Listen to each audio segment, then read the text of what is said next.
Ya, Assalamualaikum warahmatullahi wabarakatuh. Puan Yati, para pendengar yang saya kasih sekalian, Alhamdulillah, tidak terlalu lewat saya mengucapkan salam Idul Fitri. Ya, mudah-mudahan kita semua ini berada dalam keadaan yang fitrah. Ya, memiliki sifat ihsan yang tinggi. Amin, dan insyaAllah kasih sayang dan belas kasihan terhadap sesama umat dan sesama umat manusia, Yati.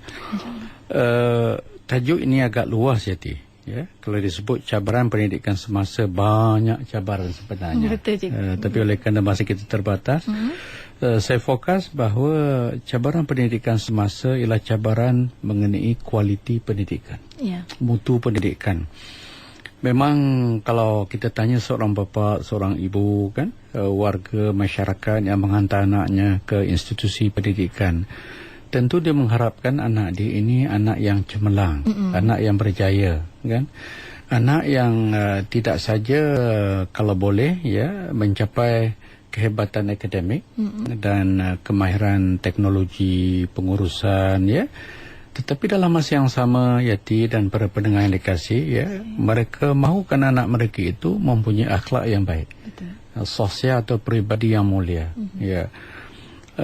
Oleh itu ini menjadi isu yang cukup semasa yang dibicarakan, kan, begitu. Umpamanya, ya, kalau kita lihat, Yati, anak-anak yang melalui proses peperiksaan, ya, memang semualah yang masuk sekolah dia akan melalui proses peperiksaan. Betul. Tetapi ukuran tentang cemerlangnya anak-anak ini, ya, seluruhnya bergantung kepada Al-Quran, bergantung kepada peperiksaan, ya. Jadi pendidikan disebut selalu sudah jadi mekanistik. Duduk periksa, diukur di situ, diperiksa, kemudian tanda dapat A, B, C, itu cemerlang, apa itu, Yati, kan? Tetapi banyak yang risau, anak-anak yang kadang-kadang akademiknya tinggi, tapi akhlak, tingkah laku, sosial, peribadi tak setinggi akademiknya. Ini. Jadi saya percaya dalam konteks pendidikan Islam, pendidikan semasa, kan, kita memerlukan anak-anak yang memiliki ilmu dan pengetahuan serta kemahiran yang berguna dan amalan serta akhlak yang baik. Nah, itu apabila kita sebutkan pendidikan yang berkualiti, Yati, ya, bahawa kadang-kadang orang mencari pilihan-pilihan dalam sistem kita, ya. Sistem kita dia menawarkan pertama pendidikan yang berasaskan ilmu-ilmu bahasa kemanusiaan, sains, teknologi, kan. Setengah ibu bapa kasih itu tak cukup. Dia memerlukan pendidikan agama, ya, pemumpukan nilai dan juga etika contohnya, dan tidak salah kehendak mereka. Tetapi tidak semua orang, ya, tidak semua anak-anak ibu bapa mendapati keadaan yang begitu. Ya, dia terima, ya, bahawa anak dia dari sudut akademik tinggi keputusannya, dari segi akhlak hebat peribadinya, ya, tidak semua ibu bapa begitu. Mereka mahukan supaya anak-anak ni, ya, terbentuk sebagai insan yang seimbang dan harmonis. Betul. Dan itu sebenarnya maksud falsafah pendidikan negara kita ini tadi. Dan bayangkan, ya, bila kita sebut negara maju, ya. Cabaran di negara maju tidak saja cabaran yang bersifat saintifik atau teknologikal, tetapi cabaran yang lebih besar, ya, apa itu, Yati? Yang disebut cabaran keinsanan. Insan. Apakah insan ini menjadi orang yang benar-benar mempunyai akhlak yang baik, mempunyai dukungan iman dan takwa, kalau dalam konteks orang-orang Islam, kan? Jadi apa yang dipelajari dalam bentuk ilmu yang berguna, memberi manfaat kepadanya dan diamalkan dalam kehidupan. Jadi kalau ibu bapa sudah tentu dia rasa syukur dan gembira melihat anak-anaknya ada kualiti. Tidak saja kualiti dari segi akademik untuk hari depan mereka, tapi kualiti dari segi akhlak sosial yang menjadi ukur tara baik tidak baik manusia. Yati.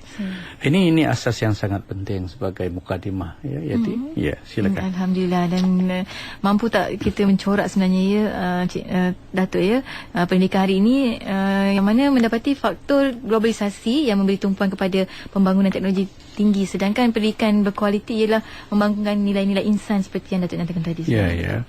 Sebab saya katakan keinsanan Yati kan, kerana Al-Quran memberikan pedoman. Ya, yang nak dibangunkan ini bukan sekadar teknologi.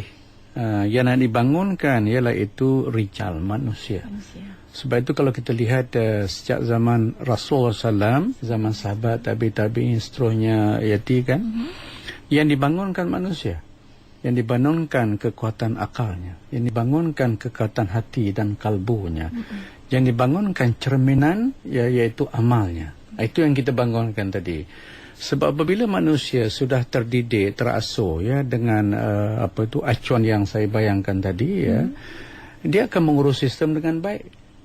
Kalau dia berdepan dengan kecanggihan teknologi, dia tidak salah gunakan teknologi. Contohnya ya, kalau dihidup dalam zaman yang dikatakan globalisasi ini kan, contoh dia tidak mudah terpaut dan cair dengan pengaruh-pengaruh yang negatif. Contohnya, kerana dia ada pendirian, kerana dia ada sikap, kerana dia ada wibawa Yati kan.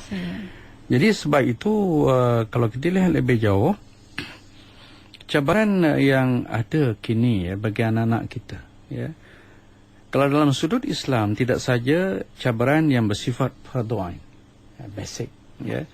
Tetapi cabaran yang bersifat yang lebih jauh bersifat fahaman atau ideologi bagi setengah orang ya. Umpama kita masyarakat majmuk contohnya ya, ada cabaran yang disebut silang budaya ya. Kemudian cabaran menterjemahkan faktor rohaniah. Ya, rohaniah apabila kita beragama dan amalan dalam sistem dan cara hidup, dan cabaran media baru dan budaya popular yang dikutip dari barat tanpa saringan. Begitu. Islam tidak menolak maju atau kemajuan ya, atau kemodernan dalam arti kata yang baik. Tetapi Islam ni satu agama yang mahukan supaya ya kemajuan itu berasaskan acuan kita. Acuan kita maknanya ya kita maju, kita berubah, kita membangun contohnya Yati kan. Tetapi nilai dan matlamat pembangunan mesti memperkasa insan. Apabila sistem nak diperkasa, ilmu nak diperkasa, pendidikan nak diperkasa, ilmu dan pendidikan harus mampu ya membina satu corak acuan anak-anak supaya anak-anak ini di samping hebat dengan ilmunya memberi suluh kepada dirinya dan dirinya menjadi orang-orang yang terpedoman. Ada pedoman dalam hidup. Ya, tidak ilmu just untuk ilmu, begitu tidak. Pengetahuan untuk pengetahuan, kemahiran untuk kemahiran tidak. Ya, kalau kita perhatikan bahawa Islam tidak menolak teknologi, itu satu hakikat. Sebab bila kita bertamadun dulu, tamadun Islam, teknologi salah satu dukungan kita. Dan teknologi ini Yati ya, dia selamanya alat, dia bukan matlamat. Itu penting ya, dia bukan matlamat, dia bukan segala-gala. Contohnya apa yang terkandung dalam komputer ya, dan nilai guna kepada teknologi penting untuk membangun kualiti insan. Kalau katalah kita ada pedoman, ada etika, ada nilai ya, ada ukur tara. Bila kita menggunakan sesuatu yang canggih, kita ada pedoman ya, kita dipimpin, kita terarah Yati. Bila itu berlaku, kita tidak cenderung salah guna. Hari ini kan katalah orang canggih menggunakan teknologi. Orang berdepan dengan segala macam program dalam komputer atau media baru contoh ya, apa itu Yati kan. Tapi sering atau cenderung melakukan salah guna. Dan salah guna itu apabila berlaku dia bakal merosakkan. Sebab itu ada setengah sarjana menyebut ya, tidak saja kita bangunkan high tech, teknologi tinggi, Jadi, kita bangunkan high touch, sentuhan keinsanan. Kalau ini dapat digandingkan hebat sekali, ya, menyediakan anak-anak kita mendepani ya cabaran hari depan. Ya, InsyaAllah kata orang tu kita nak mengajak akhirat tanpa meninggalkan dunia ni. Betul, ya, Datuk. Dan waktu ini juga ingin sama-sama kita, kalau jika anda ingin sama-sama berinteraksi bersama yang bagi Datuk, juga boleh hubungi kami di 0362051500. Di Facebook juga boleh anda letakkan komentar anda di facebook.com/ikim.fm, dan juga satu lagi medium yang sama-sama untuk kita kongsikan bersama di SMS ataupun pesanan ringkas anda, hantarkan dengan menaikkan IKIM, jarakkan persoalan anda dan hantar ke 39111. Dan suka waktu ini Datuk, ya, saya nak kongsikan juga daripada rakan pendengar kita di FB kita waktu ini, daripada Ibnu Nafis, tanya cabaran pendidikan semasa apabila terdapat ibu dan ayah menyangka sekolah adalah sebagai pusat jagaan anak-anak mereka, bukan untuk mendidik. Jadi apa pandangan daripada Datuk sendiri? Ya, kalau kita lihat sekolah ni hanya mata rantai daripada proses mendidik. proses mendidik mesti bermula di rumah Yati. Saya. Ya, ibu bapa harus ada ilmu, kemahiran, pemahaman tentang psiki, emosi anak-anak. Supaya apabila kita mendidik, kita tahu apa yang patut kita didik. Betul. Apa yang patut kita sampaikan. Tahap mana penyiapan itu harus berlaku dari segi bahan yang begitu. Kemudian kalau kita melihat bahawa ibu bapa guru yang awal bagi anak-anak, kemudian apabila dia ke sekolah dia hanya menyambung kesinambungan. Dan bayangkan di sekolah yang pendidik juga ramai ibu-ibu, bapa-bapa kan begitu. Dia juga faham kalau dia melihat anak didik itu sebagai anak dia sendiri kan begitu. Macam anak dia dididik orang lain, dia harap anak dia itu dididik dengan baik oleh orang lain. Betul. Atau guru-guru lain. Begitulah sepatutnya dia kan mendidik anak orang lain semacam anaknya sendiri. Kalau berlaku begitu Yati, kan ada kesinambungan antara rumah dengan sekolah, sekolah kembali ke rumah, kemudian didikan dalam masyarakat, didikan dalam media Yati. Jadi kalau itu terjadi, insya-Allah sifat ya, maknanya peranan ibu bapa, sekolah atau masyarakat ya saling melengkapi, saling mengukuh Yati. Ya. Insya-Allah. Dan waktu ini kita nak raikan daripada rakan pendengar kita di talian di 0362051510. Sudah ramai memanggil waktu ini menunggu talian. Assalamualaikum, siapa di sana? Nama nanti. Dan juga waktu ini kita ambil satu lagi memanggil. Assalamualaikum. Bersedia rakan pendengar? Ya, siapa di sana? Saya Haji Nur Halim sini. Ya, Tuan Haji, silakan. Apa nama, nak bercakap dengan Profesor ni positif dia? Boleh, silakan. Apa nama, Doktor, gini, saya dalam bab pendidikan, Doktor ada memberitahu tadi tentang akhlaknya tidak setinggi ilmunya. Umpamanya ilmunya baik, tetapi akhlaknya buruk. Ilmunya tinggi, akhlaknya rendah. Jadi kalau kita tengok dalam masalah masa kini ni, kita ni dilanda dengan tsunami perpecahan belah umat lah ni, Doktor. Jadi kalau boleh tak dalam pendidikan kita ikut saranan Nabi. Apakah saranan Nabi? Bagaimanakah Nabi SAW ini dia wah dengan sahabat-sahabatnya, berkasih sayang dengan sahabat-sahabatnya. Sebab baginda Nabi SAW telah mengajar kepada sahabatnya 3 perkara. Yang pertama, apabila dia makan dengan berjemaah. Masuk makan berjemaah tu sebagaimana hak jemaah tu selalu buatlah tu, makan dalam tulang kan, masya-Allah. Dan kemudian kalau kita ni lemah iman tidak dapat makan dalam tulang, saya tidak-tidaknya makan berjemaah. Kan? Kemudian yang keduanya, dalam bab mengambil wuduk. Jadi kalau kita lihat di negara kita ni, fiqh Syafi'i ni, kita bukan cerita pasal fiqh lah, kita cerita tentang prasarana. Doktor cakap tadi teknologi bukan matlamat, tetapi kita cerita tentang prasarana. Masjid sekarang ini dia tak pakai kolah, dia pakai tab. Bermakna sebanyak mana tab, maka berlakulah engkau ambil wuduk di sana, aku di sini. Pas sana, UMNO sini. Dia tidak ada kesatuan. Tetapi alangkah baiknya kalau kita ambil wuduk dalam kolah.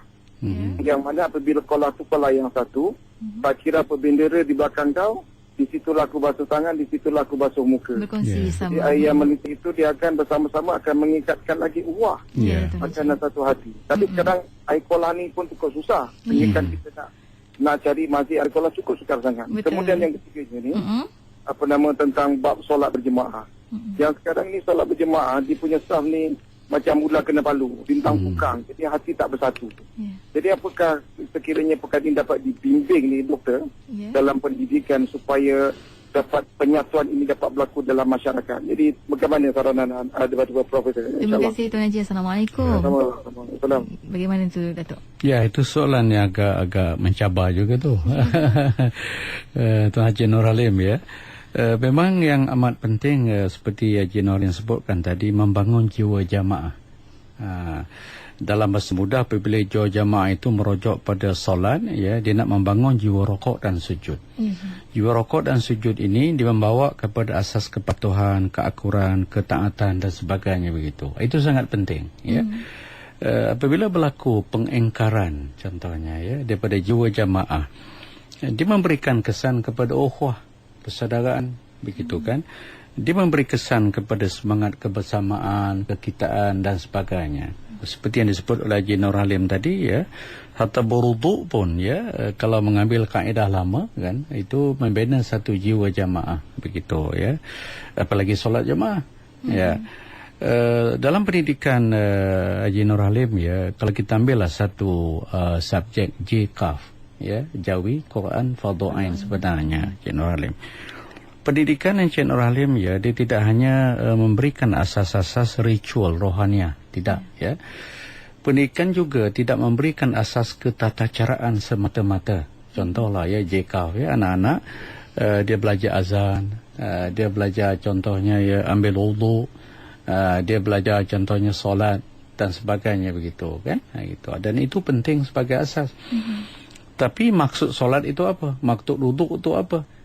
Kalau wudu itu contohnya basuh muka, ya, basuh tangan, basuh hidung, basuh telinga, basuh katalah, ya, dahi, rambut dan basuh kaki, ya.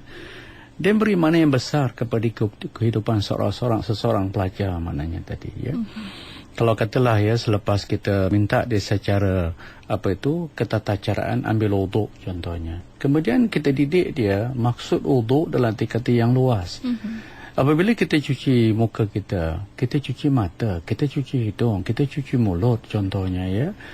Dalam pengertian rohaniah, ya, iaitu mencuci itu, ya, tidak saja katalah mata itu kita cuci bersih bila kita wudu, kan, tetapi kita juga membersih mata hati. Sewajarnya begitu, kan. Bila anak-anak faham apa yang kamu lihat, kamu kena jaga. Apa yang kamu tonton, kamu kena jaga. Apa yang kamu saksi, kamu kena jaga, kan. Apa yang kamu baca, kamu kena jaga, sayang. Sebab, ya, apabila kamu bersihkan mata, ya, kita hindarkan diri kita daripada melihat benda-benda yang lara, benda-benda yang membawa kepada kemungkaran. Jadi ada titipan rohaniah di situ. Maka barulah aspek ketatacaraan dalam pendidikan membawa kepada penghayatan. Jadi bagaimana nak menimbulkan keberkesanan pula? Ini satu hal, ya. Kadang-kadang dalam Islam, bukan kadang-kadang, memang lazimnya, ya, kita lakukan solat berulang-ulang. Sebab manusia kita ini, anak-anak kita, dia dalam keadaan lupa selalu. Ya, kan? Dia dalam keadaan lalai. Lupa dan lalai maknanya kena membawa kepada peringatan. Sebab itu diutuskan para rasul silih berganti, ya, para anbiya silih berganti membawa kabar gembira dan peringatan. Wa ma arsalnaka illa kafatan lin-nasi basyira wa nadhira wa ma aktsarun nasi la ya'lamun.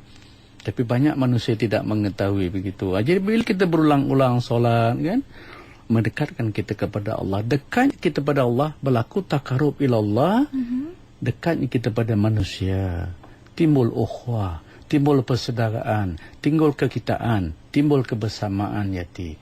Kalau itu dapat kita amalkan dalam pendidikan anak-anak, Masya Allah, ya, dia akan keluar daripada sekolah, dia akan keluar daripada rumah, mendukung jiwa jamaah yang tinggi, insya-Allah. Insya-Allah. Ya. Saya teringat, Datuk, kalau salah betulkan saya tentang satu kitab yang dikarang oleh Imam Al-Ghazali, yang mana mendidik kita jika kita mengambil solat itu iringkanlah dengan doa sekali, betul, ya. Betul. Insya-Allah. Ya, alhamdulillah. Dan waktu ini kita nak raikan juga rakan di FB untuk sama-sama kita kongsikan daripada Wan Hazim Al-Sobari. Kata, Assalamualaikum, Datuk. Dia kata sekarang ni ramai pendidik muda yang lahir dalam dunia pendidikan. Kadang-kadang ada pendidik yang hanya mengajar tanpa mentarbiah. Ini apa komen Datuk sendiri, ya? Kadang-kadang nak beri yang terbaik, nak kata ada sifat ihsan dalam diri pendidik. Bagaimana itu sebenarnya? Ya, betul. Satu yang tepat apabila saudara Wan Hazim, ya, memberikan asas itu. Contohnya, ya, dulu saya sebutkan, orang bertanya apa itu pendidikan, apa itu pengajaran. Jadi pendidikan menerusi ilmu yang kita ada, sukatan yang kita ada pada cikgu-cikgu, dia bukan saja asal sampai, tidak, ya. Sampai satu hal, kedua mesti membawa kepada faham. Faham. Bila maknanya tadi faham, ya, dia mesti ada dipanggil tarbiyah. Bagaimana asas ilmu, asas pengetahuan, asas kemahiran yang diberi kepada anak didik kita ini tadi. Tetapi bagaimana ilmu itu ibarat cahaya, dia menunjuk jalan kebenaran. Begitu, ya. Apabila dia menunjuk jalan kebenaran, apa saja yang dilakukan, yang difikirkan dalam hidup ini sentiasa terhubung dengan benda-benda yang benar, benda-benda yang hak, memahami yang batil, memahami yang mungkar, yati, begitu. Jadi sebab itulah pendidik muda ialah kena membuat persiapan, ya. Kalau dia masuk ke maktab perguruan, institusi perguruan Islam contohnya, ya, dia akan dilatih. Antara yang dilatih bukan saja soal pengajaran pembelajaran yang dikatakan pedagogi, ya begitu. Tetapi bagaimana pengajarannya dengan ilmu yang ada itu memberikan kesan. Yang sangat penting, ya, di end result, natijah akhir daripada pengajaran pembelajaran, kesannya anak-anak, ya, dia berubah. Kesannya pada anak ada cetusan pada diri. Kesannya daripada anak-anak, dia maknanya tadi menerima sesuatu yang baru, dan yang baru itu lebih baik daripada yang terdahulu contohnya. Kalau ini ada yatikan kepada anak-anak pengajaran, tidak sekadar ya sampaikan saja maklumat, tapi proses yang disebut iaitu transformasi, perubahan. Orang berubah. Betul. Orang ada cetusan, orang ada keinsafan, orang ada kesedaran. Jadi bagaimana dapat kita olah pendidikan dalam bentuk pedagogi, pengajaran pembelajaran begini. Begitu, Yati. Kita mendapatkan ikon dalam pendidikan betul, sendiri. Ya. Betul, ya. Dan waktu ini kita nak raikan lagi rakan pendengar kita di talian di 0362051500. Assalamualaikum, siapa di sana? Assalamualaikum. Waalaikumsalam warahmatullahi. Siapa tu? Saya Zaini. Encik Zaini, silakan. Saya mulakan dengan Bismillahirrahmanirrahim. Allahumma salli ala Sayyidina Muhammad wa ala alihi Sayyidina Muhammad. Yang berbahagia Datuk, dan juga Puan Wahati, yang lagi saya muliakan. Baik, soalan saya begini, ya. Di akhir-akhir ini ada suara-suara yang mengatakan bahawa perlunya diadakan rombakan besar-besaran terhadap sistem pembelajaran kita yang dikatakan begitu sekular ataupun begitu kebaratan. Tetapi saya lihat sejak kita merdeka sampailah hari ini, trust sistem pelajaran kita, alhamdulillah, kita mempunyai high touch kerana ramai anak-anak orang Islam, orang Melayu khususnya, telah menjadi ribuan profesional, puluhan ribu profesional telah dihasilkan. Tetapi suara-suara yang mengajak kita kepada sesuatu arah ini, yang kononnya, minta maaf saya katakan, berlabelkan Islam, saya lihat apa yang pernah berlaku. Contoh, di Pakistan, apabila Ziaul Haq memerintah, beliau dengan begitu retorik mahu mengislamkan segala-galanya di Pakistan, tetapi akhirnya kita lihat hari ini Pakistan hancur, di mana sistem pelajarannya, sistem kemanusiaannya, pembunuhan yang begitu berleluasa, tanpa mengenal warga, wanita, kanak-kanak dan sebagainya. Jadi tetapi di masa yang sama saya mengakui bahawa sebaik-baik sistem pembelajaran ataupun ilmu itu datangnya daripada Rasulullah SAW. Tetapi dua dimensi ini yang berlaku ini, saya minta penjelasan daripada yang berbahagia, Datuk. Terima kasih atas soalan. Assalamualaikum warahmatullahi wabarakatuh. Terima kasih saudara Zaini, soalan yang baik dan penjelasan yang baik diberi, ya. Memang saya setuju pandangan saudara Zaini. Sejak kita merdeka, ya, sehingga kini 55 tahun sistem kita berjalan, ya. Kita tidak boleh mengatakan bahawa seluruh sistem kita ini sekular. Mana sekular, ya saudara Zaini, ya, dalam bahasa mudah sifatnya duniawi, menolak ukhrawi, tidak. Ya, sebab kalau kita lihat asasnya iaitu anak-anak kita ada subjek agama Islam, ada nilai-nilai murni, ya, ada universiti, college yang menawarkan subjek-subjek Islam, ada Darul Quran dan sebagainya, ya. Tidak dikatakan sepenuhnya sekular. Sudah banyak berubah sebenarnya begitu. Yang kedua, saudara Zaini, ya, Islam ini tidak tegak dengan label-label. Islam ini kalau kita ambil sejarah tamadun silam, saudara Zaini, ya, tamadun Andalusia, tamadun Utsmaniyah, ya, tamadun zaman Abbasiyah contohnya, ya. Tunjang kekuatan tidak saja, ya, ilmu mengurus diri. Nah, ini satu istilah yang saya gunakan dalam buku-buku saya. Allah berikan kita, saudara Zaini, ya, akal untuk berfikir, hati untuk merasa, daya untuk beramal, begitu. Kalau ilmu ini, ya, ilmu mengurus diri ini dapat dingilap, disuburkan, diperkukuhkan, ya, dia bakal mengurus cara kita berfikir, dia bakal mengurus pemikiran kita, dia bakal mengurus hati kita, kalbu kita, kan begitu, ya. Dia bakal mengurus daya amal kita. Ini, ya. Dia kembali kepada ilmu. Umpama katalah, ya, ilmu tentang aqidah, ilmu tentang ibadah, ilmu tentang syariah, ilmu tentang akhlak, yati, kan begitu. Dia menyangkut langsung kepada ilmu nak urus diri.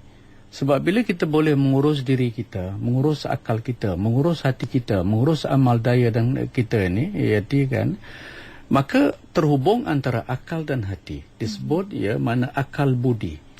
Terhubung antara hati dengan amal kita. Sebab apa yang ada dalam hati merupakan pancaran niat kita, niat. Sebab apabila niat kita ini jelas, terhubung dengan akal yang juga jelas, maka amalan kita juga jadi jelas. Sebab itu Rasulullah SAW, saudara Zaini, menghubungkan hati itu sesuatu yang penting. Rasul menyebut ada seketul darah dalam diri. Maka baik darah itu, maka baiklah hati dan pekertinya, begitu. Dan itu dirojok sebagai hati. Membangunkan hati, ini satu bidang, Yati, yang dikata ilmu nak urus diri. Katalah dalam bidang aqidah, aqaid, ikatan kita dengan Allah. Bagaimana kita ini menjadi orang yang takarub ilallah. Takarub maknanya tadi dekat dan hampir kepada Allah. Ilmu memberi suluh. Sebab kita kata begini, bahawa Allah mencipta kita. Allah mencipta alam ini. Allah melimpahkan rahmat dan nikmat. Gitu kan? Apabila Allah melimpahkan rahmat dan nikmat kepada kita, bersyukur dengan Allah bermakna kita limpahkan juga kepada orang lain. Kerana pada diri manusia itu ada sifat. Sama ada sifat ihsan atau sebagainya, begitu. Apabila manusia memiliki sifat ihsan, Masya Allah, hebat sekali. Apa yang dimakan, dia terfikir orang lain yang lapar. Kan? Dia senang, dia terfikir orang lain yang miskin dan susah, contohnya begitu. Ada sifat ihsan. Sebab itu sebagai pendidik saudara Zaini, contohnya, semacam juga pendakwah, dia kan ada perasaan kasih sayang dan belas kasihan. Betul. Bila kita mengajar anak murid saudara Zaini, kan kita terfikir, anak-anak besar ni nak jadi apa agaknya akan datang, kan? Bila kita lihat anak orang macam anak kita didik dengan ikhlas, dengan jujur, dengan amanah, kan? Kesan kebaikan itu akan anak itu rasa. Kalau anak-anak itu kita anggap ini anak orang, bukan anak aku, kan begitu, tak ada cetusan kesedihan begitu, maka anak orang jadi orang lah. Kan, tak ada sifat kasihan dan belas kasihan. Kalau kita terfikir melihat anak murid kita ini, apa jadi besarnya nanti? Hebat sekali kita ini. Yang kedua, ilmu urus sistem. Allah limpahkan rahmat dan nikmat yang banyak kepada kita saudara Zaini. Contohnya, atas alam, pokok-pokok, buah-buah, rezeki yang banyak. Dalam perut bumi kita bayangkan ada minyak, ada gas, ada uranium, ada thorium, ada air, segala macam saudara Zaini.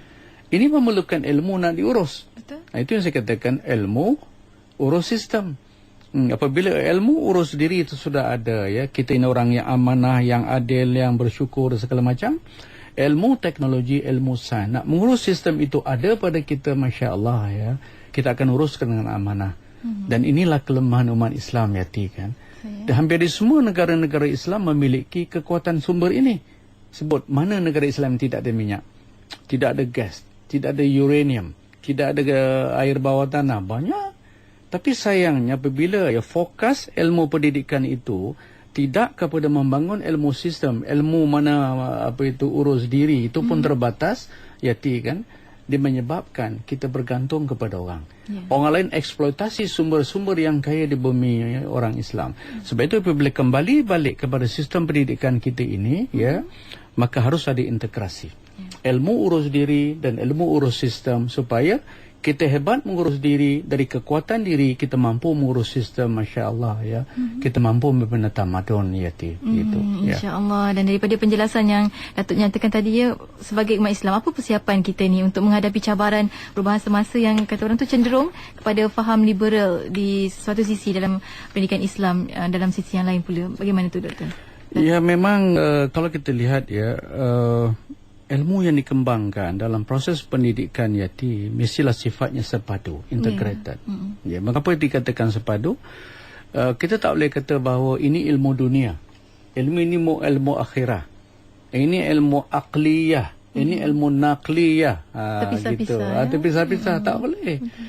Kalau kita tengok kekuatan tamadun Islam dulu, kalangan ilmuwan, ulama, kan cerdik pandai, dia membangunkan kekuatan Islam ini, ilmu Islam, pendidikan Islam secara sepadu.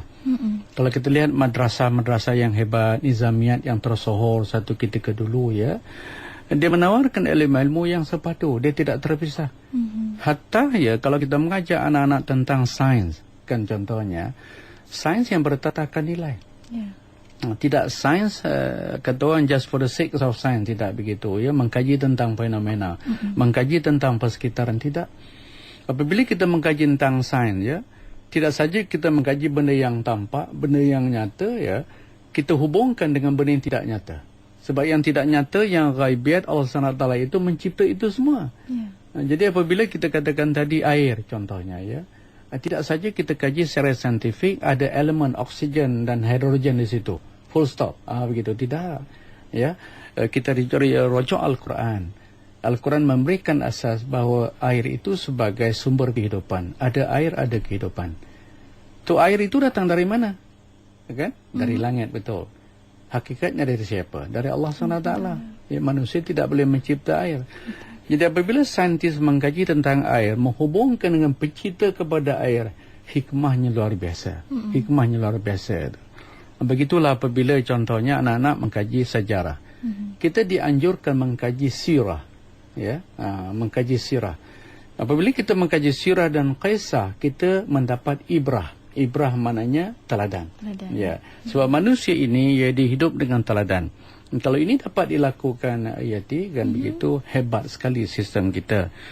Yang kedua, apabila kita lihat tadi ya bahawa pendidikan kita ini mestilah sepadu, proses pengajaran dan pembelajaran mesti mampu memperkasa akal fikir, tetapi juga penghayatan. Ya. Kita cuba tengok Hayati ya. Saya harap ini tidak terlampau tinggi lah. Ya, ada bab chapter yang saya tulis tentang perkara ini. Proses pengajaran pembelajaran Yati ya di sekolah-sekolah. Dalam kaedah Islam kita ini, tradisi Islam Yati ya, yang saya teliti dan belajar, kita mula belajar menerusi proses hafazan, pengingatan. Itu penting. Tetapi tidak saja hafazan. Kita hari ini banyak mahat tahfizan di sini tumbuh macam cendawan, kan begitu ya. Tahap kedua yang sangat penting Yati, kan tahap kefahaman, tafahum Yati ya. Apabila kita ajar anak-anak yang dengan faham, kan begitu, orang barat kata learning takes place, pembelajaran berlaku. Kalau kita belajar ya, menghafal, mengingat, mengenal huruf tapi tak faham sebagai contoh ya, learning does not take place.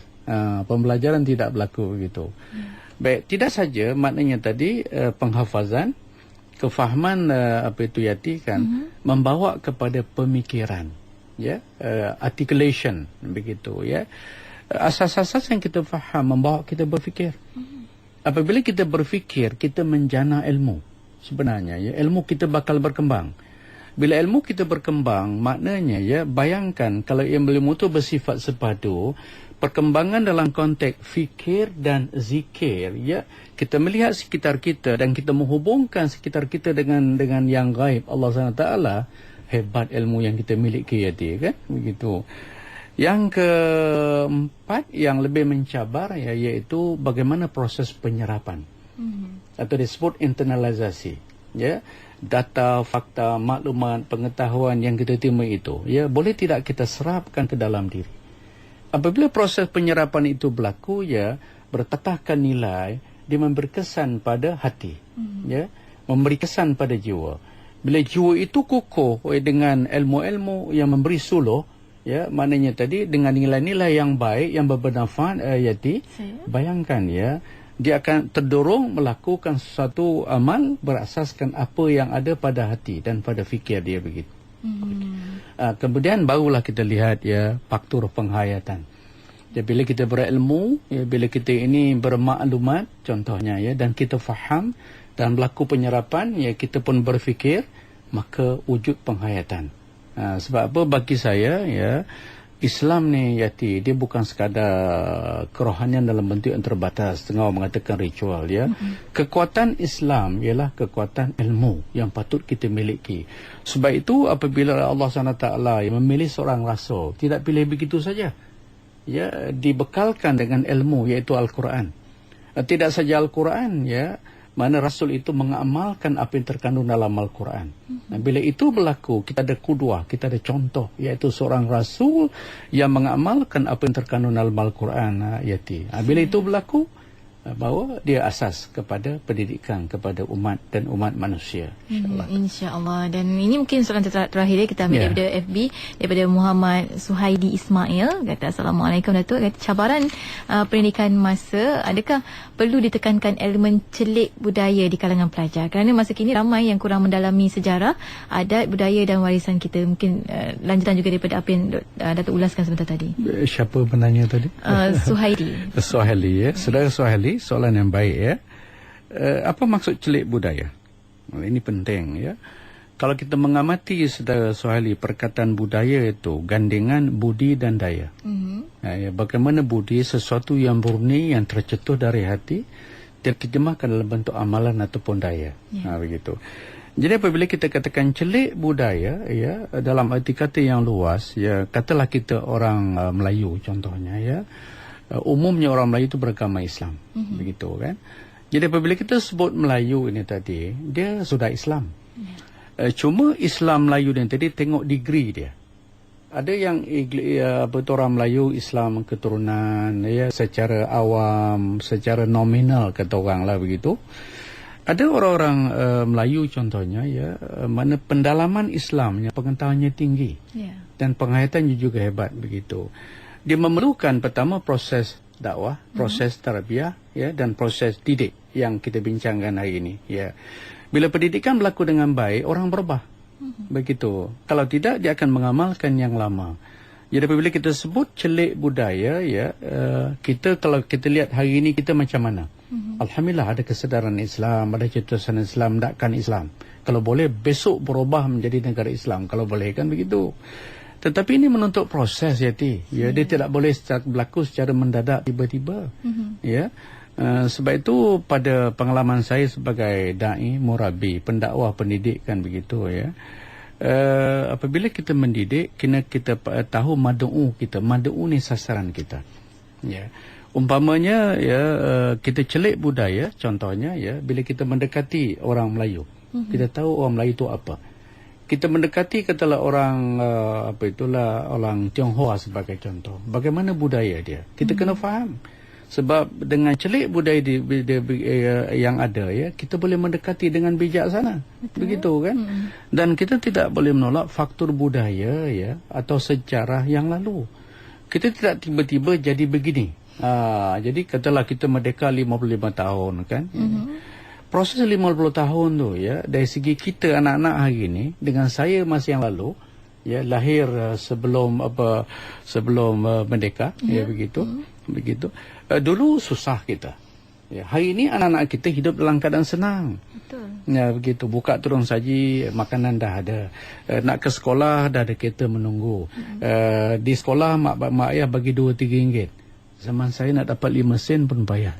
Begitu. Jauh beza, ya. Jadi bila kita mengkaji yang silam ini tadi, dan mengkaji perkembangan hari ini, ya, kita jangan relax. Kita jangan complacent, ambil mudah.